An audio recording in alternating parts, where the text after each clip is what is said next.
I'm Emma De Angelis, the editor of the RUSI journal, and in the April-May edition of the journal, we continue to explore questions around the possibility of the UK leaving the European Union.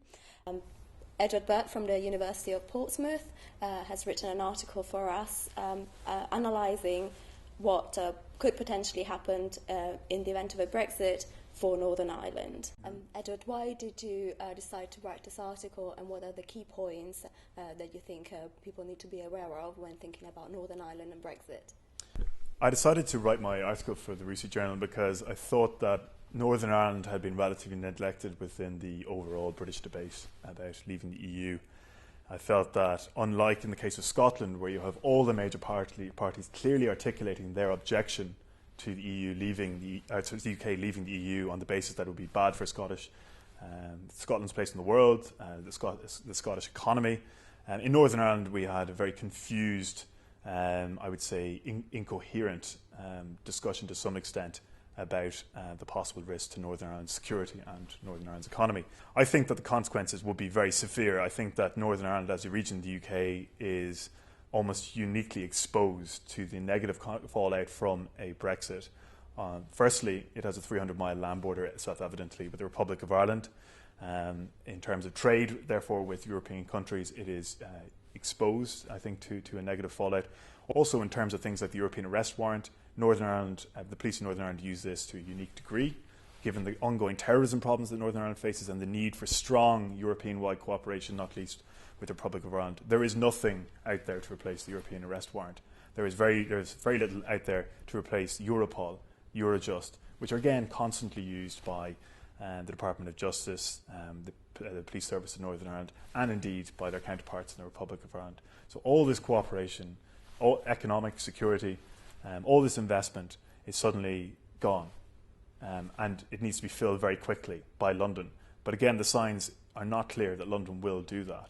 And what we see is a rather negative attitude from the Conservative Party to, one, the Barnett formula, which is already in place in terms of the UK dispersing funds away from England to more vulnerable parts, perhaps, economically, of the United Kingdom, and also that there's been no firm commitment to replace any of these EU funds in the future post-Brexit. Do you think potential Brexit could have an impact on the peace process and on community relations in Northern Ireland? Yes, I think it could have very negative consequences for the peace process. Firstly, because the European Union, to a large degree, underpins and supports the Good Friday Agreement to a very large degree.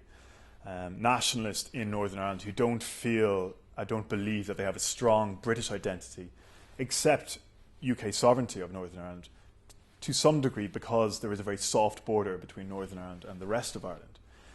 Essentially, it almost, in some parts, it's difficult to discern where it starts and where it ends, whether you're in the north of Ireland or the south of Ireland.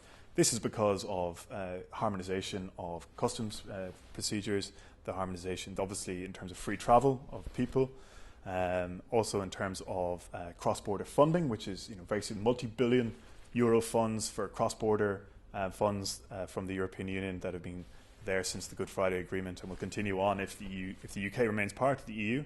So all this is suddenly gone, and suddenly you have a question in terms of what will Northern Ireland and what will the relations between Northern Ireland and the rest of Ireland look like? Now, if you want to restrict immigration or migration from EU member states as a whole, then you have to do something about the border.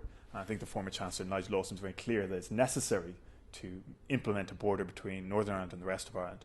That has knock-on effects in terms of how nationalists in Northern Ireland feel in terms of their belonging to the island of Ireland, but also practical economic effects in that it disinhibits trade between the north and south of Ireland if you suddenly have a very fixed border. It's very difficult to police that border, 300 miles long, through lakes, mountains, etc. Not the easiest land border in Europe to police, so it would require a big investment from the UK to do that, with very negative consequences for the on-island economy of Ireland. And so I see this as there are possible ways to mitigate this, but they are fraught with difficulty. They would have to be negotiated over a very long time. They would have to be legislated for. And nothing in the EU arrangements that we have now, all of these are much more advanced, developed than the common travel area that would preceded the European Union.